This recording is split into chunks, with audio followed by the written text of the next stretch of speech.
All right, welcome. Thank you for joining us on behalf of the NBDA. We cannot thank enough our association members, retailers, and our deep membership base for continuing to show up to these important webinars to learn, share, ask questions that will continue to improve our industry and your bicycle business practice. Electric bicycles have become the fastest growing segment of the bicycle business, and this development is changing the face of conventional bicycle retailing. Forward-looking bike shops have embraced the sale and service of e-bikes as an important and profitable aspect to your business. With this, the NBDA has continued to focus on providing content to best guide the retailer forward. And in today's conversation, we welcome representatives from the Light Electric Vehicle Association, Quality Bicycle Products, and the Canadian Electric Bicycle Association to review their classes and training available and the importance of this specialty training with retailers. Thank you all for partnering with us to present this critical information to our industry. So before we dive in, I'm going to ask NBDA Development Director Rochelle Scouten to give an overview of technical tips for today's presentation. Thanks, Heather. So we're going to encourage questions throughout the event today. Please feel free to use the chat to put your questions in while people are talking. We'd ask that you keep yourself muted just out of respect for the person that is currently speaking. And then at the end, we would like to have a place for open-ended questions. So at the very end, we'll let you raise your hand if you have a question, and we can unmute you and have a discussion that way. So thank you for being here. And if you want to, we would love to have you place your name and your shop name and your Zoom name so that when we're calling out questions, we can more easily call on you. So I believe that's all I have. Thanks, Heather. Thanks, Rochelle. Yeah, before we dive into the agenda today, I just want to say again, the experts on today's call, personal friends of mine, they've been working really close with the NBDA. Any questions we have, any retailers who ever reach out with a need, this team on this call has been fantastic in being there to support us. So I just want to thank everyone again for making the time. So let's kick it off with some introductions. First, Jeff Donaldson, School Director at U of Q Institute.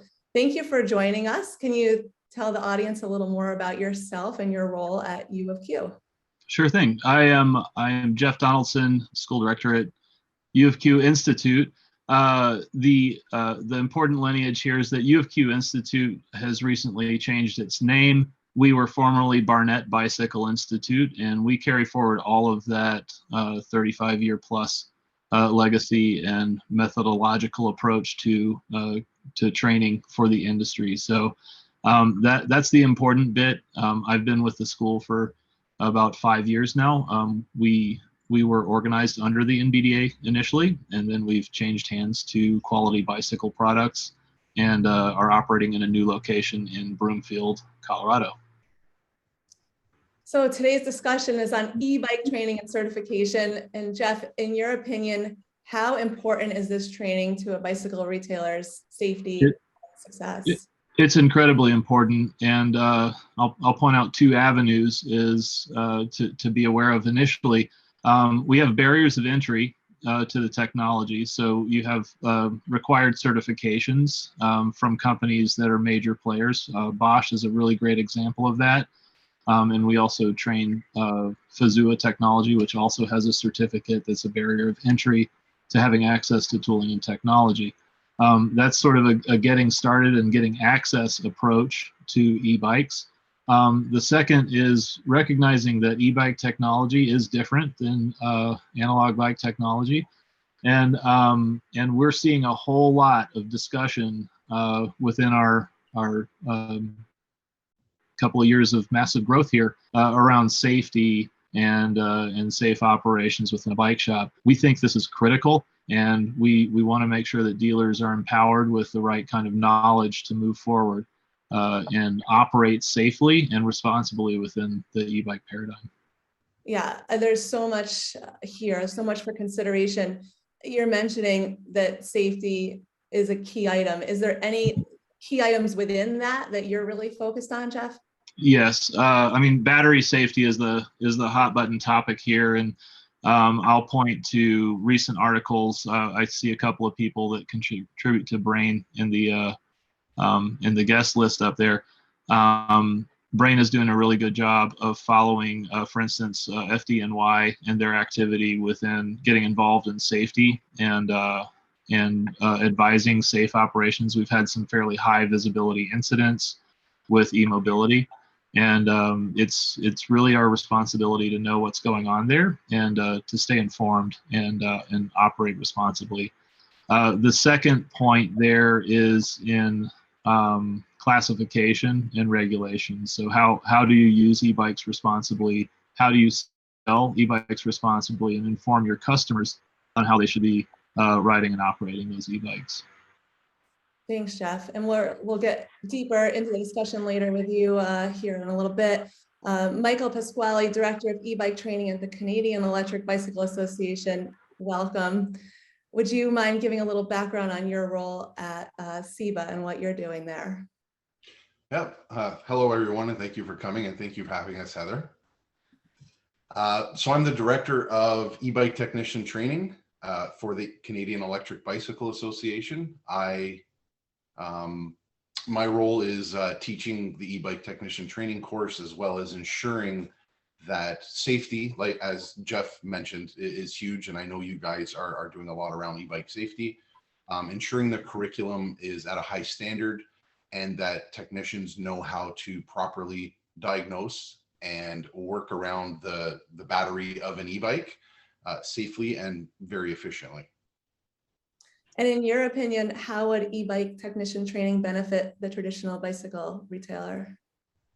So it's kind of a multi-pronged approach.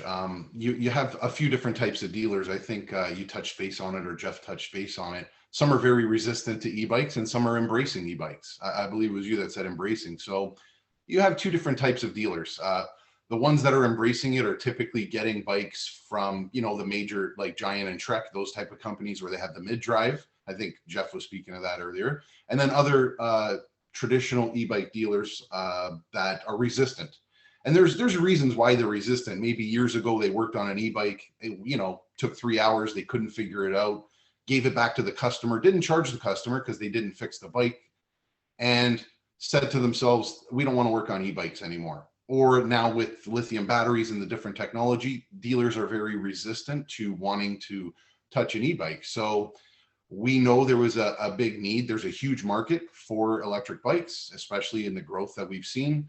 And what our training does will give the ability of independent bicycle dealers, give their employees the ability to diagnose not just the models that they're selling, but every make and model on the market, right? So that will help them grow within the industry and open up a whole new segment and revenue stream for their bicycle business. Yeah, when we're more familiar with something, we're more confident in it. So exactly. Definitely. So finally, I'd like to welcome Martin Massuh, Executive Director at Light Electric Vehicle Association. Martin, can you tell us a little bit more about LEVA and your role, please? Yes. Hello, everyone. Thank you for having me. Thank you for having LEVA. Thank you, Heather and Rachel, for putting this webinar together. I'm the Executive Director at the Light Electrical Vehicle Association, which basically means a fancy way to say that I'm the organization mechanic or handyman. I'm the one that tries to fix the things as you try to fix the bikes of your customers to make the things happen. So if you enroll on our training, if you need something, some contacts from the industry or something, you just contact me. I'm your guy. If you have any trouble trying to find out what's going on with your bike, you send me an email and we will contact anybody we know to try to help you find out what's going on. Even the creator of our training is very happy to answer all your emails and questions if you are a certified technician. That's basically what I do. I'm trying to make things happen here for me, for the industry, and for all of us. Thank you, Martin. And for as you can see, I'm sorry. As you can see, I'm not English speaker, so I'm sorry for that. So I'm sorry for my accent. We're doing great. Yeah. We're doing great. And Thank you. Rochelle is going to place the links to all the organizations in the chat function for everyone as we go along today. If you haven't visited their websites, you'll have a chance to. Martin, in your opinion, why is bike technician training important? Well, as I said, it is important because for the question I have usually on my websites from bike mechanics and people that is willing to jump into the e-bikes world is, as Michael said, sometimes they don't want to work on them because they had a bad experience, and they will coming into our trainings, any of all of them, doesn't matter. They will lose that fear to touch the bikes. They maybe can start buying their own bike and touching them, and then while they gain some experience, maybe change a tire on a electric bike, which not everybody is willing to do. So maybe in a short period of time, like a year, they will be able to not reject electric bikes. And the words that I'm hearing from the industry is we cannot keep affording to lose clients because we cannot fix an electric bikes. That's one of the things. And the other one is we have, if we are talking in an online training, we have 8 hours and we spend 1 hour talking about safety, which Jeff and Mike just said. And you'll see on our Zoom, everybody will be boring when we talk about safety. But if electric bikes, if you know how to handle them, and the batteries, if you know how to handle them, they are very safe. But we need to learn how. So that's why I think it's good for the people to at least take a look to one of our trainings and see if it helps them. Yeah. So there we have 3 different viewpoints on the importance of this training, and the NBDA strongly believes that there is tremendous value in this training. And so we have 3 different organizations here, and we're going to ask each one of them to give us a little bit more in-depth information on the programs and classes that their organization offers. And it's great. It's a feel great moment for me that we're all together working collectively to bring this education to everyone on the call today. Jeff, before we dive into U of Q and what you offer, you talked a little bit about the barriers of entry. Can you just maybe extrapolate on that a little bit? Sure thing. We know there are brands out there that spec e-bike systems that have brand-based training. I'll say, if you're a specialized dealer, you want to make sure you're getting in front of that barrier and taking specialized training. If you see bikes in your market, which I'd argue that most people do have bikes that are Bosch equipped in their market, you really want to get in front of a barrier of entry there. In order to get access to tooling, to repair equipment, all of that sort of functional operational stuff in a bike shop, we need to make sure that we have certifications in place that allow us access to those things. The barrier of entry component is best placed in front of the need, and what we were really suggesting several years ago even is don't wait until you have a bike in front of you to become certified. Make sure that you're preparing for this. Our dialogue a couple of years ago was, it's coming whether you like it or not. And I want to recognize, Michael's recognition of two different types of student, those that are resistant and those that are not resistant. We're seeing very, very few resistant students in our classes. Most people are coming in with a full embrace of the technology and knowing that this is something that they need to proactively get in front of. That is what I consider the best scenario, is have access to the stuff, have access to the information, make sure that you're comfortable with the information and knowledge based on the technology that you're teaching, and know that you simply won't have access to some of these brands unless you go through training. Yeah. So we're going to learn about different options for certifications. when it comes to like minimums, do you have any suggestions there on the minimum certification that mechanics should be looking for? Minimum training and certification, I would say, is, let's build a little bit of a lasagna out of it. The bottom layer is what are you selling, or what are you seeing in your market most commonly, and make decisions on that. Then go to what are the larger systems that you expect to see. And I'll say in our world, I would suggest looking at Bosch. They've got incredible market penetration. Look at the Shimano system.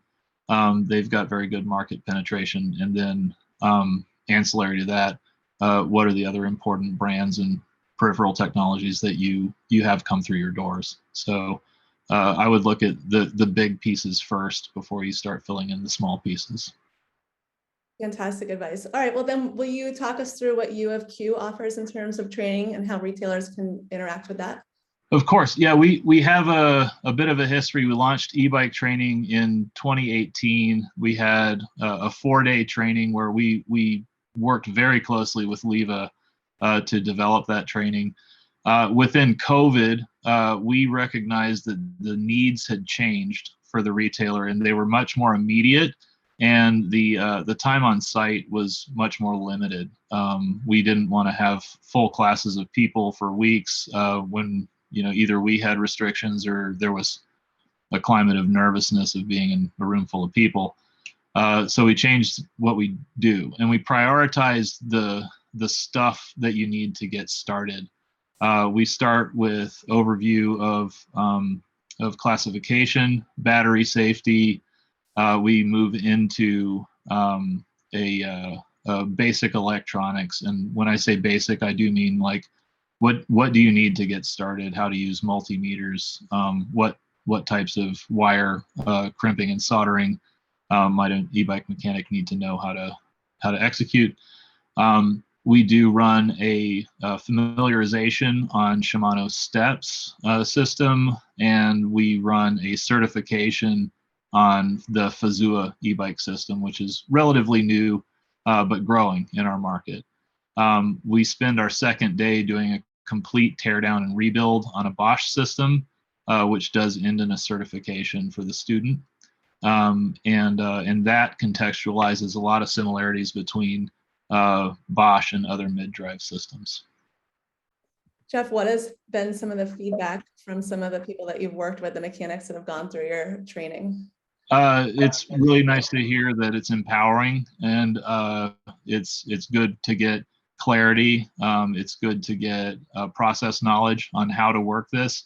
And then I guess it's not a technical barrier of entry, but more of a psychological barrier, is students leave our program much more comfortable, feeling that they are empowered to work on e-bikes, and that it's not something that they can be nervous about and they should shy away from, that they really can jump into the work.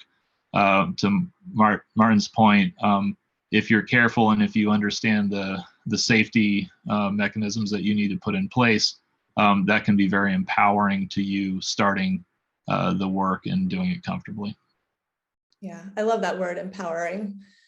Jeff, and thinking about programs for 2023 beyond, are you continuing to develop your curriculum based on, as you're seeing the changing market needs? Yes, we are, and you'll see an expanded program on our calendar starting in, I believe it's July of 2023. We're doubling the footprint, and Martin and I were just catching up prior to you launching this meeting on, we've got a lot to talk about because we will be working closely with LEVA to help redevelop that program. Fantastic, thank you. Well, let's flip over, Michael, with the Canadian Electric Bicycle Association. Would you like to share an overview of the training that CEBA provides? So CEBA, I can agree with Jeff, like there is different systems out there. So generally you'll have a mid-drive system as well as a traditional hub-driven motor, which generally when e-bikes started being very prominent, that was the dominant the hub-driven motor. So traditional bike shops will get from retailers like Trek and Giant, and that's their startup in the e-bike world. And that is specialized training for those systems. So Bosch will have its own specialized training. Shimano will have its own specialized training.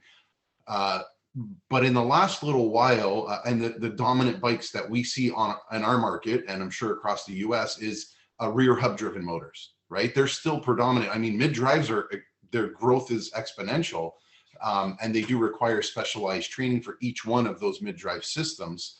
But hub-driven e-bike motors are still dominating out there, and that's where our training.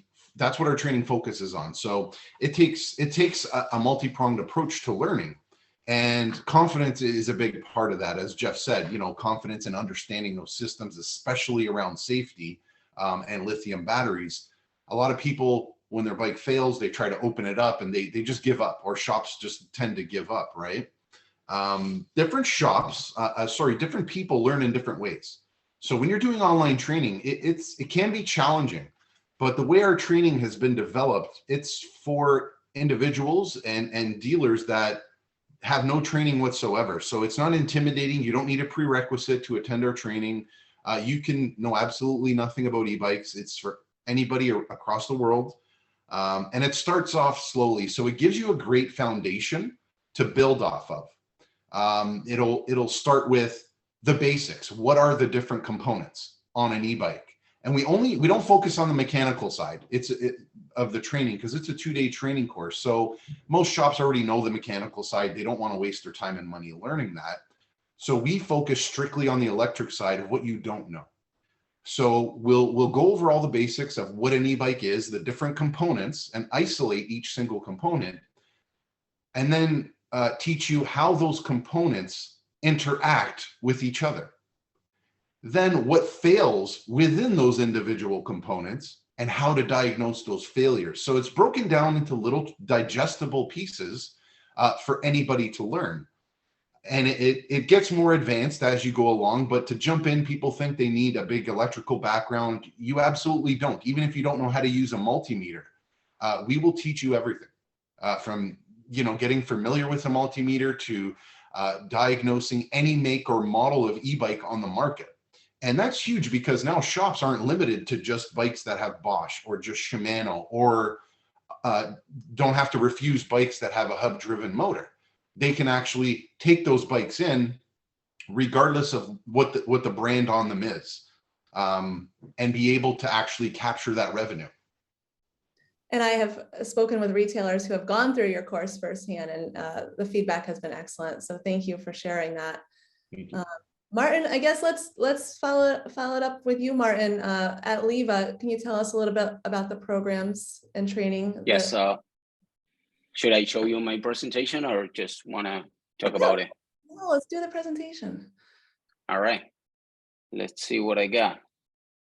Right here. So can you all see my presentation? Looks excellent. So what do we cover? That's what you're seeing. All right. So this is what I've got. We started in 2012 with our training. So we recently did our 10th anniversary in Denville, Virginia, with Dr. Gearhart, the creator of our training. And we taught technicians from all around the world, especially because of the pandemic. We and our students, we opened our minds to online education, because we weren't that open, and that opened a bunch of possibilities for all of us. I know that in person is good. I know that online is good too. I just recently was in the first in-person training for me. That was the 10th anniversary in Denville, Virginia. I came back from there, and I know that what I've learned is, besides that experience of meeting people in person, making some networking and touching and riding their crazy bikes they bring to the training, the knowledge on the training is the same.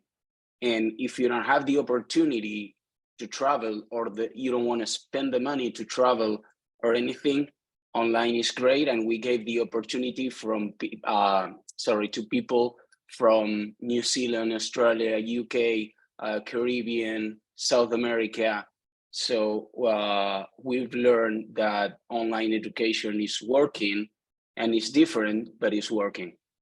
So what do we cover during our in-person? We have 3 ways: in-person, online, and self-taught training. We cover the same. We cover first safety, role of light electrical vehicle types, tools, market, nomenclature, the electrical theory, batteries, chargers, motors, controllers, connectors. All of this is what Mike was saying, that are the different components, and they will show you how they work separately and then how they interact together. So what I'm going is a little bit more deeper into details, but what he says, what we do too, we teach you how to recognize the components and how to work on them, and how to diagnose where it's failing and how to change that. What else? How to earn? Well, as I said before, well, do you want me to go into that now, or you just want me to say, what do we have? What do we teach? All right. Yeah, all right. So what we do is we have 3 ways for people to achieve LEVA certifications. We have in-person training. We did one just a few weeks ago in Temple, Virginia. We're planning on doing some in Jeff's school next year, probably. We're planning on doing one in CABDA in Chicago. And we have online education. We've been teaching almost between 15 and 20 technicians every month since COVID started. And also we have self-taught and self-paced training, which means basically that you can download the documentation, you can ask us any questions you have, and you can learn and test at your own pace, because we have people that cannot join us for the in-person or the live online class because they have their own time, work, etc., and they cannot ask for a free day. So we have that choice too for them. Let's see, what else do we got?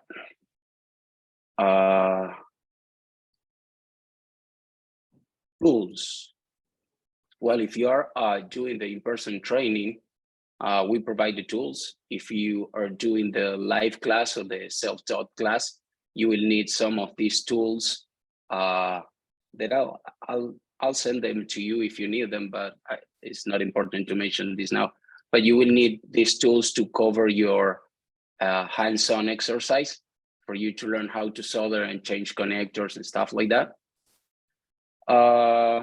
We got some reviews. People like our training, is happy about it. We had in the last 3 years, we had 2 complaints, and one of these, we're proud of it because it said that we are going too deep into battery and safety. So we are happy that that was the complaint, because going deep into battery and safety for us still being a good thing. But we had to give him his money back. But yeah, that's basically what our training is focused on. If you want to see, Sarah, if you want to see this in detail, Heather will have the presentation later for you. Excellent. Thank you, Martin. I'm so happy to hear you'll be at CABDA with the NBDA, and some of those reviews, I saw some retailers' names that I recognize, so that was fantastic to see. Bringing it back to Jeff, outside of the training that Martin and Michael and you just alluded to, are there any other resources that shops should be aware of when it comes to training resources? Yeah, far and wide. I mean, there's a lot of brand-based training that would be fairly closed to people who aren't retailers for those brands. I would call those a must-do if you sell those. There are a lot of online resources. For instance, Shimano's S-Tech training program is very useful in the e-bike category. That is all really, really good. Call to Recycle also has their onboarding collection centers for their batteries, and the training that comes along with that and signing up on that collection center program is also really important. I'd say, top three, I would point you in those directions. The landscape is vast, and we see a lot of players in the e-bike world that it's tough to cover all of them right now. Yeah. And then even looking beyond training and certification, because you're working with so many retailers, what should shops be considering when it comes to servicing e-bikes to be really prepared and set up? Is there anything top of mind that you might? Yeah, I mean, the tooling is really important. The knowledge is fundamental. I mean, you really have to equip yourself with knowledge. And then one of the things that we keep coming back to, this is a recurring question in our school, or something that we end up mining through our own instructor questions, is having the shops be really deliberate on how they're choosing to work on e-bikes. So we're recognizing different comfort levels, different capabilities, different levels of training, different areas that people are operating in, obviously, and perhaps different, local regulations or some other restrictions that they may be operating under. Having shop ownership and management being very deliberate with how they're organizing their choices and their service menus is a big thing. And I had a conversation 3 days ago with a fairly large mechanic from a fairly large retailer about how are you organizing assembly of new bicycles that are e-bikes, and what are you doing differently? And I think this is something a lot of retailers aren't thinking about, is we need to treat these bikes differently. We need to add items to our checklist that we're already doing for acoustic bikes. There's just more to it, and we need to be looking at that deliberately. Fantastic comment there, Jeff. Just taking a step back and thinking about it with a strategic plan. And I want to point out to everyone on the call that both Martin and Michael have offered up special savings on their upcoming classes for NBDA members. And Rochelle will be sending out an email to everyone who's registered for today's event with that post-event. I see several questions in the chat, and I love that I continue to see them filing in. So I'm going to ask Rochelle to come on and moderate some of those questions to our experts. And if you have any questions, go ahead and throw it into the chat right now as well. Awesome. The first question is going to be for Martin. This person asked, did I understand you correctly? If we take in an off-brand e-bike, can LEVA help us contact the manufacturer to troubleshoot? Yes, we can help. We cannot guarantee it's going to answer, but we certainly have a high percentage of answer, and it depends on what the problem is and how we are presenting the problem to the manufacturer and how important the problem is. If it's a wire that is failing, we will answer before the manufacturer does. And if it's something else, is the motor failing, we have to correctly report. And that's how we train our technicians. One of our goals is to make our technicians being able to report up to the supply chain to know how to explain a problem. And of course, the manufacturers will be happy to know what's going on in the field with their products. But yeah, we will do that, and we did that, and we certainly mostly answer all the time, but we cannot guarantee that because it doesn't depend on us. Sorry. Great. Next question is to Michael. Is your training applicable to US e-bike dealerships as well as Canadian? Yeah, so our training will cover any bikes in the world. It's not just US or Canada based. So it'll give technicians the ability to diagnose any make or model on the market around the world that uses a brushless hub motor, which is the majority of e-bikes on the market. But not only do it accurately, as Martin was saying, what happens if you have a bike failure that comes in, a bike not working could be a number of different things. When you're trained, you can accurately diagnose it and contact the manufacturer with accuracy and knowing what that component is. Our training will not only give you that ability, but it's geared towards people entering the business and dealers to do it within 15 minutes or less. And that's the key to our training, is not just the accuracy part, but also the speed in which you're going to do it in order to be confident enough to take bikes in and be profitable. Awesome. Jeff, Tim wants to know, is U of Q offering online classes as well as in person, and where are your in-person classes?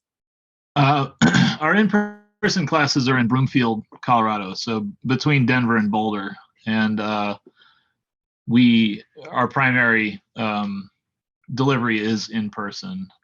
We do run a webinar certification for the Fazua brand certification, but the bulk of what we do is in person. Thank you. Martin, the LEVA certification, is that just for a general hub-driven e-bike, not brand specific? The LEVA certification is for, as Michael said, any bike in the world, but not especially dedicated to hub motors. We focus mostly on light electrical vehicles, not only on e-bikes. We talk mostly about e-bikes because it's the biggest market, but they are all basically the same system. We can say between 60–70% is exactly the same system. So we work in not branding basics, light electrical vehicles teaching. And one thing that I would like to be clear on is I'm not the instructor, I'm the executive director. The instructor is, for the online training, is our chairman, Ed Benjamin. He has been in the industry for more than 30 years, and he speaks English really well. Thank you. Next question is Did I for answer the Michael. question? Yes, I did. Yeah, thank you. Next question is for Michael. Zach says, it sounds like your training might be a little too basic for some dealerships with years of experience. Do you have levels of training? Yes, we do have different levels. So that's a great question. Some dealerships are working on e-bikes and they want to add to what they have. Most recently in our class last week, we had 4 established dealerships there. And they really learned a lot. I mean, it's not a basic introductory training. That's why we have on our website, and we promise you within 15 minutes. Now we say 15 minutes. Literally, there are students that after 1 day of training in 60 seconds can diagnose a throttle and a motor.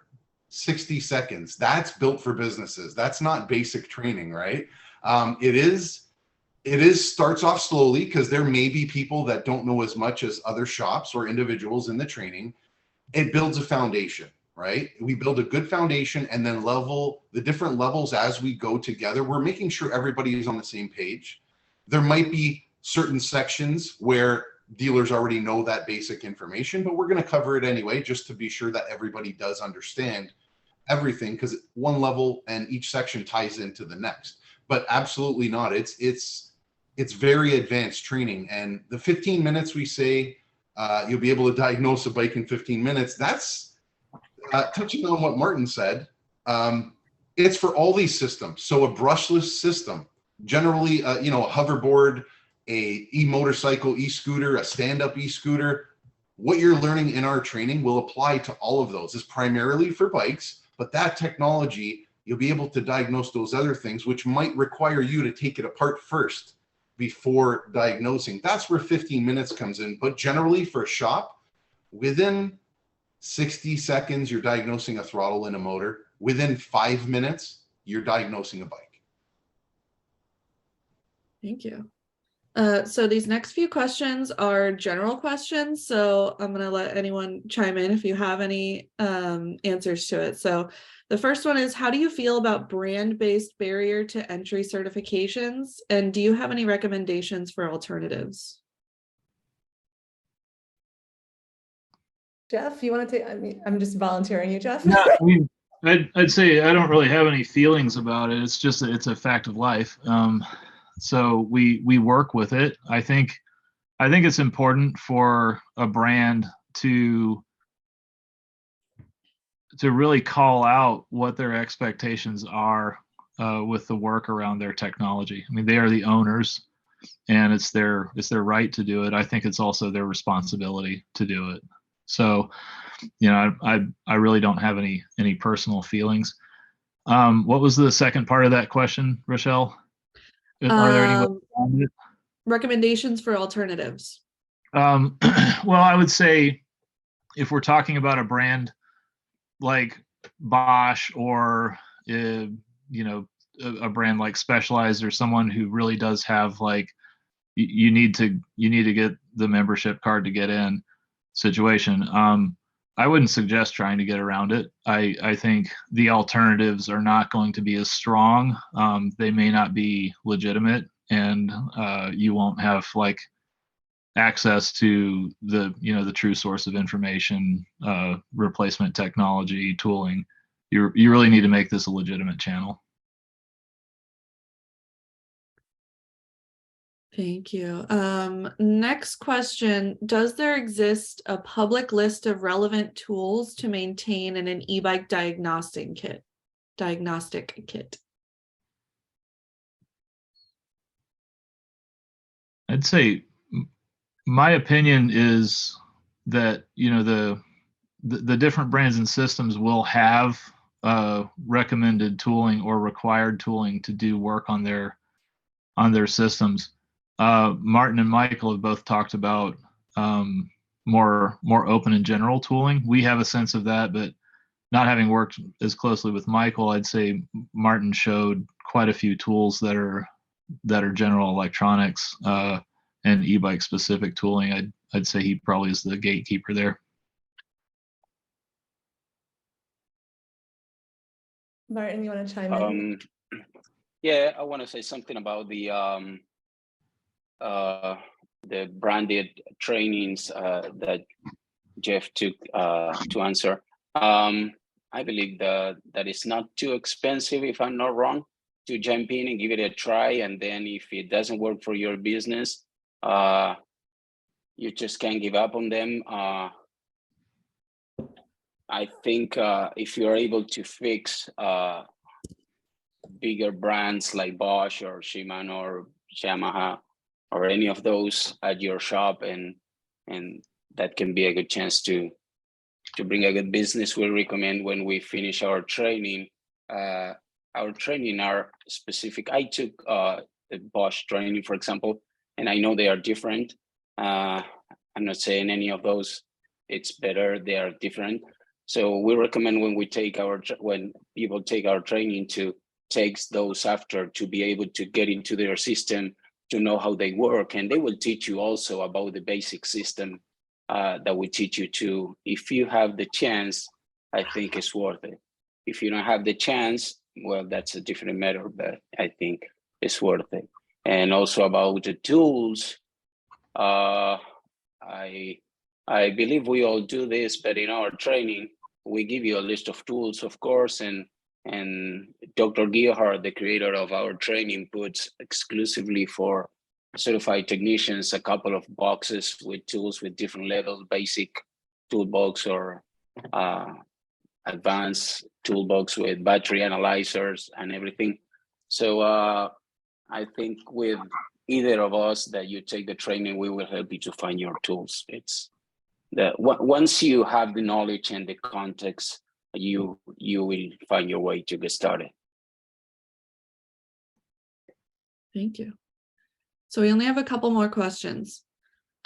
This one is a dealer that would like to recommend an e-bike course covering safe riding, charging, and storage to their e-bike customers. Do you have any recommendations for consumer-facing e-bike training?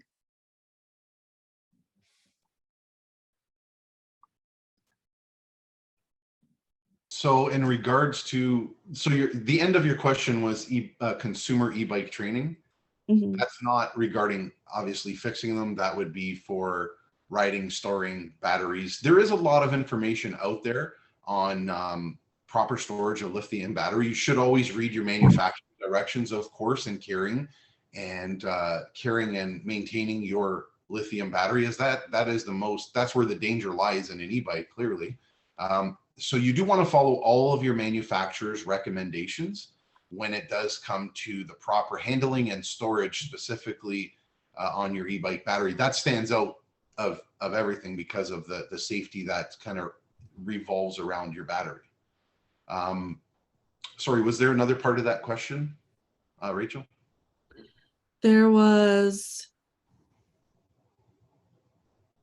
I think that was it, that it was getting the e-bike information to consumers in a way that they might actually complete the training. Yeah, okay. So when it comes to training, like the technician training or the other aspect of the storage of batteries and riding them. So it was a kind of a multi-pronged question. Mm-hmm. So our training is open to consumers because there are people that want to get into the e-bike industry that want to start up a store. And it's very hard. It's for some students, it's very hard. They have no training whatsoever. They want to get into e-bikes. They have one, they're passionate about it, and they want to jump in. So our training, and I'm sure Martin and Jeff have helped a lot of students out that want to get into the business. So that barrier is easy to get over. And just as Jess said, go get the training first. Don't wait till after you own a shop or after you carry the brand and you have a broken bike on your lift to go get trained. The fundamental and foundation that really is going to help all of us and the whole industry is having that knowledge so you can safely work on them efficiently and accurately, right? Those three things go together to make a good business model when you want to take in and diagnose electric bikes. So yes, I believe Martin at LEVA had their courses is for people that want to learn about their bikes. Ours would be the same. It can be for people that are just entering, or for shops that have been in business for a decade that want to train their employees properly. Yeah, and I just want, oh, sorry, Jeff. I don't know, Heather, maybe you and I were about to say the exact same thing. I think that this is a good opportunity for retailers to engage with their customers on a different level. We don't offer e-bike training to non-professionals at our school. And really what we like to see is a retailer engaging with their customers. We point to different information sets out there. For instance, People for Bikes is regulatory. They print or make available one-page PDFs that are simplifications of local or state e-bike regulations. Just being able to have a conversation with a customer that you're delivering accurate information, to Michael's point of manufacturer-based information. If you buy a bike from a manufacturer, they will have guidelines on how to store your bike properly, how to maintain charges, how to get it ready for winter. This is all excellent opportunity for a retailer to create a different engagement point and to build longer term and more durable relationships with their customers. Yeah, excellent. Yeah, spot on. Rochelle, I'll let you continue forward. Thanks. I do want to say also that the NBDA, we have a one-page handout to give to e-bike consumers when they buy a bike from you, stating all of our safety recommendations for lithium-ion batteries. And there's also a link in the chat that somebody put in towards People for Bikes to offer consumers regarding e-bikes and e-bike purchases. So lots of information out there for you if you want to go look at that. So moving on, the next question we have is, some brands recommend updated training, like Bosch recommends every 14 months. When do you recommend updated or retraining?